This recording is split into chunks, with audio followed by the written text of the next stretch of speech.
TDP BJP కలిసి వస్తామంటున్నారు. జగన్ గారు దించడం మా ఎజెండా అంటారు. ఎలా చూస్తారు? ఎంతమంది కలిసి వచ్చినా జగనే గెలుస్తాడు. ఇస్తానన్నాడు, మాకు అన్నీ ఇచ్చాడు. ఇదివరకు ఎవరు ఇవ్వలేదు, అందుకని మళ్ళీ జగనే వస్తాడు అంతే. జగన్ గారు ఓడిపోతాడు వ్యతిరేకత ఉంది ప్రజలు అంటున్నారు. ప్రజలే వ్యతిరేకత అంటే అన్నీ తీసుకుంటున్నారు అందరూ. అమ్మఒడి అని, పెన్షన్లు అని, దేనికి కష్టం లేకుండా ఇళ్ళు అన్నీ వచ్చినాయి కాబట్టి జగనే గెలుస్తాడు. మరి పవన్ కళ్యాణ్ జగన్ గారు అసెంబ్లీకి రాలేదు, తొక్కేస్తానంటున్నాడు. వచ్చే మే నెలలో చూద్దాంలే. మే నెలలో ఎవరు తొక్కేది అప్పుడు చూద్దాం. ఎలక్షన్ కోడ్ కూడా వస్తుంది, జగన్ గారు ఓడిపోతాడు అంటున్నారు. ఏంటి జగన్ తప్ప ఎవరో గెలవరు అంతే పక్క. ఇప్పుడు ఎవరైనా సరే తిన్న వాళ్ళు విశ్వాసం చూపిస్తారు. మొత్తం 100కి 90 మంది జనం జగన్ అందరికి ఇచ్చాడు, మేలే చేశాడు. పిల్లలకి ఇంగ్లీష్ మీడియం అని, కాలేజీలని, పిల్లలకి మంచి ఫుడ్ అని, పెన్షన్లకి కోవిడ్ టైంలో పెన్షన్లకి దేనికి ఏమి లేకుండా కొదవ లేకుండా అన్ని ఇళ్ళకి తెచ్చిచ్చి చాలా ఆదుకున్నాడు. ఇప్పుడు ఆరోగ్యపరంగా ఆరోగ్యశ్రీలో మటుకు ఏదైనా సరే మళ్ళీ జగనే వస్తాడు. అంతమంది పార్టీలు కలిసి వచ్చినా సరే జగనే గెలుస్తాడు. రాష్ట్రంలో కొత్తగా జనసేన టీడీపీ పొత్తు కాకుండా మరి బీజేపీ యాడ్ అయింది. రాబోయే రోజులు ఎలా ఉండదు అంటారు సార్? పొత్తు ధర్మం ప్రకారం అందరూ సీట్లు సమానంగా వచ్చిందంటారా, లేకపోతే అన్యాయం జరిగిందంటారా ఏ పార్టీకి? అసలు పొత్తులు ఎందుకు పెట్టుకుంటున్నాననే విషయాన్ని మనం ఒకసారి ఆలోచించాలి. సాధారణంగా పొత్తులు మనం ఎందుకు పెట్టుకుంటాం? ఒక వ్యక్తి మీదకి మనం యుద్ధానికి వెళ్ళలేనప్పుడు, మన శక్తి చాలినప్పుడు మన పక్కన ఉన్న మిగిలిన వాళ్ళని కూడా మనం సమీకరించుకొని యుద్ధానికి వెళ్తాం. ఆల్రెడీ ఎంతో ప్లాన్డ్గా ఉన్న జగన్మోహన్ రెడ్డి తను చాలా అత్యంత అద్భుతంగా సిద్ధం సభల్ని జయప్రదంగా కంప్లీట్ చేస్తూ ప్రజల్లో చాలా మంచి స్పందన, అంటే కన్నీ విని ఎరగని ఒక అధికార పార్టీకి ఇంత మంచి స్పందన ఎప్పుడు రాదు. సరే జనాన్ని సమీకరిస్తారు అనేది కొంత జరుగుతుంటుంది, కానీ ఇక్కడ జనాన్ని సమీకరించడంతో పాటుగా స్వచ్ఛందంగా వస్తున్న ప్రజల యొక్క దీన్ని మనం అర్థం చేసుకోవచ్చు.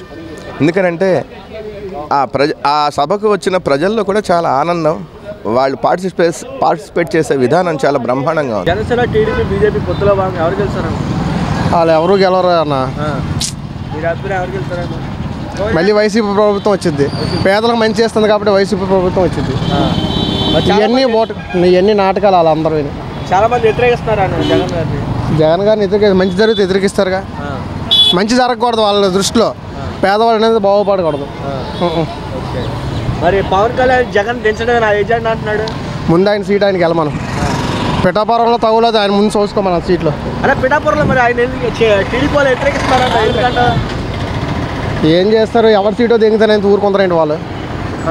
మరి ఇక్కడ మంగళగిరిలో మరి జనసేన కార్యకర్తలు లోకేష్ సపోర్ట్ చేస్తారు కదా, మరి అక్కడ ఎందుకు చేయట్లేదంట టీడీపీ వాళ్ళు? అక్కడ ఫస్ట్ నుంచి టీడీపీ ఉంది కాబట్టి. మరి ఎలా ఉంటుంది అంట 24 పక్క వైసీపీ వచ్చింది. ఇది రాసి పెట్టుకో మన వాళ్ళన్నీ కుళ్ళులు కుతంత్రాలు వాళ్ళ కోసం ఈ బాధ అంతా. జగన్ పేదల ప్రభుత్వం జగన్ది. వాళ్ళు ఉన్నోళ్ళ ప్రభుత్వం అది వస్తాయి, మళ్ళీ వాళ్ళు వస్తే ఆ సంక్షేమాలన్నీ అయిపోతాయి. జగన్ వస్తేనే బాగుంటుంది పక్క 100%.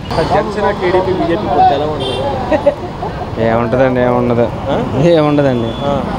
ఇప్పుడు పొత్తులు కూడా చాలా మంది వ్యతిరేకిస్తున్నారు. పిఠాపురం కానీ అలా తనలూరు కానీ చాలా చోట్ల టీడీపీ వాళ్ళు రాజీనామా చేస్తున్నారు. చాలా మంది మరి ఆల్రెడీ అక్కడ వాళ్ళు డబ్బులు పెట్టి ఖర్చు పెట్టి ఉన్నారు కదా. ఇంకో నోటు మరి వాళ్ళకి బాధ వేసింది కదండి వాళ్ళకి.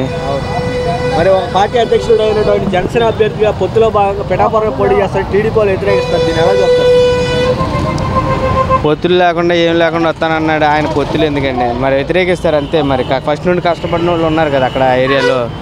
అది మరి ఇక్కడ కూడా కేడర్ ఉందిగా మంగళగిరిలో. మరి జనసేన సభ్యులు కూడా ఎందుకు వ్యతిరేకించలేదు. మరి మంగళగిరిలో లోకేష్కి మద్దతు ఇచ్చారు. మరి అక్కడ ఎందుకు పోవట్లేదు అంటారు టీడీపీ వాళ్ళు? ఏమన్నాండి దాని గురించి మనకు అంత తెలియదు. ఓకే, ఫైనల్గా ఎలా ఉంటుంది అంటే ఎవరు గెలుస్తారు అనుకుంటున్నావు? జగనేనా? ఎందుకని అంటావు? ఆయన అన్ని మంచి పనులు చేస్తున్నాడు కదా. బీజేపీని కూడా కలుపుకున్నారంటారు. ఏం కలుపుకున్నా జగనే. పొత్తులో భాగంగా వస్తున్నారు. జగన్ గారు ఓడగొట్టలేదు మా ప్రధాన ఏజెండా అంటారు. ఎలా చూస్తారు? ప్రస్తుతం అంటే వాళ్ళు కూటమి అంటే వాళ్ళు చేసింది ఏం లేదు కదన్న. ఇప్పుడు జగన్మోహన్ రెడ్డి గారు అంటే ఇప్పుడు పేద ప్రజలందరికీ పథకాలు ఇస్తున్నారు, నిరుపేదలందరికీ ఇళ్ళు ఇస్తున్నారు. అది కాకుండా పిల్లల భవిష్యత్తు కోసం చదువు బాగా పట్టించుకుంటున్నాడు ఆయన. స్కూళ్ళు బాగా మారుస్తున్నాడు, గవర్నమెంట్ స్కూల్ అన్నీ మారుస్తున్నాడు. డెవలప్మెంట్ ఇంకంటారా, ఇది కొద్ది కరోనా వచ్చి అన్ని దేశాలు కొంచెం ఇబ్బంది పడటం వల్ల మన రాష్ట్రం కూడా కొంచెం కనబడింది. విశాఖ రాజధాని చేస్తే హైదరాబాద్తో పాటు పోటీగా 2 సంవత్సరాలు డెవలప్ అయిపోద్ది. సార్ ఇప్పుడు పొత్తులో భాగంగా పిఠాపురం నుంచి పవన్ కళ్యాణ్ పోటీ చేస్తున్నాడు, మంగళగిరిలోనేమో లోకేష్ పోటీ చేస్తున్నాడు. మంగళగిరిలో లోకేష్కి జనసేన సైనికులు కానీ జనసేన పార్టీ కానీ సపోర్ట్ చేస్తారు, పిఠాపురంలో టీడీపీ సపోర్ట్ చేయట్లేదు అంటారు. పిఠాపురంలో పవన్ కళ్యాణ్ గారు పోటీ చేయడం అంటే ఆయన హైదరాబాద్ అయింది, ఆయన సొంత ఊరు కాదుగా. అక్కడ స్థానికంగా ఉన్నవాళ్ళు ఎన్నుకుంటారు కానీ ఆయన ఎలక్షన్ అయిపోగానే గెలిచాడు అనుకోండి హైదరాబాద్ వెళ్ళిపోతాడు, స్థానికంగా ఉండడు. స్థానికంగా ఉన్నవాళ్ళు సమస్యలు పరిష్కరించే వాళ్ళు ప్రజలు చూసి ఓటేస్తారు కానీ అన్లోకల్ వాళ్ళు అయ్యారుగా. ఇప్పుడు లోకేష్ అయింది చిత్తూరు జిల్లా కుప్పం వాళ్ళది, మంగళగిరిలో పోటీ చేస్తున్నాడు. పోయిసారి ఎందుకు ఓడిపోయాడు, లాన్ లోకల్ కాబట్టి. వాళ్ళు గెలవంగానే హైదరాబాద్ వెళ్ళిపోతారు. ఇప్పుడు ఆర్కే గారు ఉన్నాడు, ఇక్కడే ఉంటాడు. ఏమైనా అవసరమైతే గొప్పకి వెళ్తాను, పని చేసి మాట చేసి పెడతాడు. ఈ లోకేష్ గారి దగ్గరికి వెళ్ళాలి, సంతకం కావాలంటే హైదరాబాద్ వెళ్ళాలి. వాళ్ళు వెళ్తే సామాజిక ప్రజలు రానిస్తారు, వాళ్ళు రానివ్వరు. అది లాగదాడ.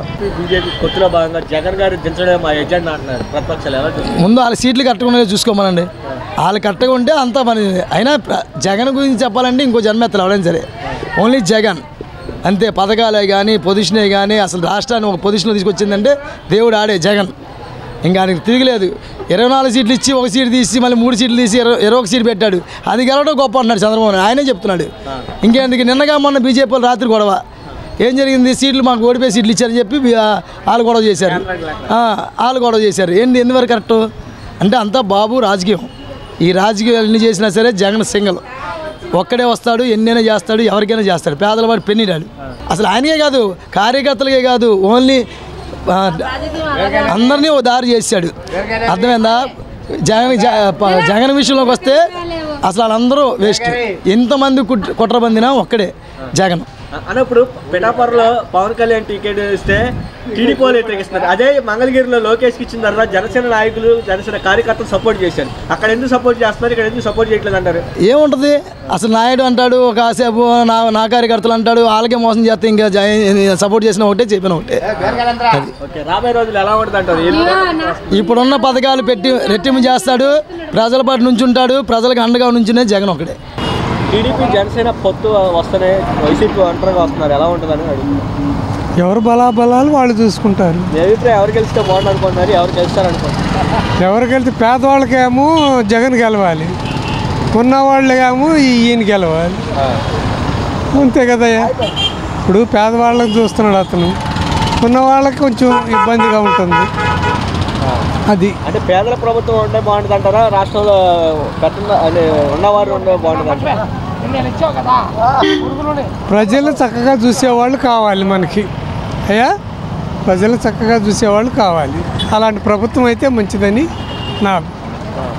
సార్ ఇప్పుడు జగన్ గారిని ఓడించడమే నా ప్రధాన ఎజెండా అంటున్నాడు పవన్ కళ్యాణ్ గారు, దీన్ని ఎలా చూస్తారు?